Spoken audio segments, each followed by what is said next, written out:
Greetings, fellow dragon fruit growers. This is Paul, and you're looking at a Zamorano, which I'm going to pull out, and a beautiful ASUNTA 2, which I got from Linda's plant at ELK Dragon Fruit back in 2019. Now, it was almost dead, and I got one of the last viable cuttings off of it. You can see here. And last season, it grew some atoliated growth, and then it grew much thicker growth. And now it's just thriving. In fact, it had over 50 new branches, and I've pruned off many of them.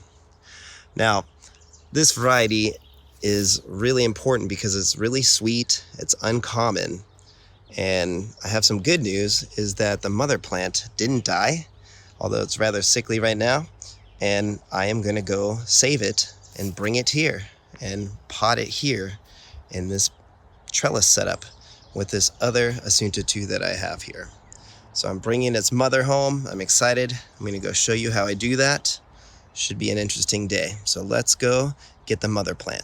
So here it is where it's lived for the past 10 to 15 years at Linda's place. And what I did is I pruned the lower branches, I dug it up and pulled it off of its rebar support.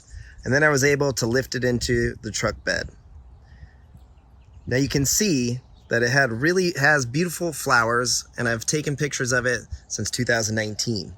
Now I have been able to have one fruit from the plant. However, it was really overripe, but it was really sweet. And I think this is more of an ASUNTA 2 because the fruit's bigger than an ASUNTA 1. I did not detect any cinnamon flavor either. Other people have mentioned that the fruit's really delicious as well. Now here it is, and I temporarily have it in this really shady spot to kind of let it just rehabilitate a bit. And I honestly haven't had enough time to deal with this plant. But what I'm gonna do now is I'm going to go and assess some more of these branches and prune off a lot of this really bad growth or where some of the core has been exposed. However, you can see here it's still growing quite well despite the amount of damage here on these cores. So I've pruned off a lot of the messed up branches, and some of them have some bacteria or fungal infections like here you could see. So branches like this I'm just gonna prune off and let this plant really just thrive with some healthy growth once I repot it. And this is one of the largest plants I've had to move and one of the oldest. You can see here, look at how old this plant is. So it's really woody, it's corked over a lot, and it's just really thick. It's a beast. So I'm excited to get this trellised up.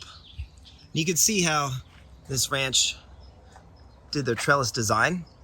It's quite tall, it's about 6 feet, and they used an old metal kind of tube, I guess you could say, frame, maybe for a bicycle wheel or something, and then they used some rebar.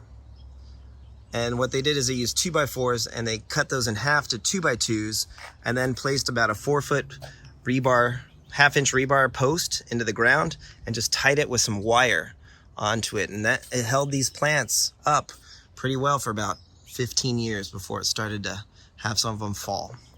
So I'm really excited to grow this plant. It's really old, it's really beautiful, and it's really special to me.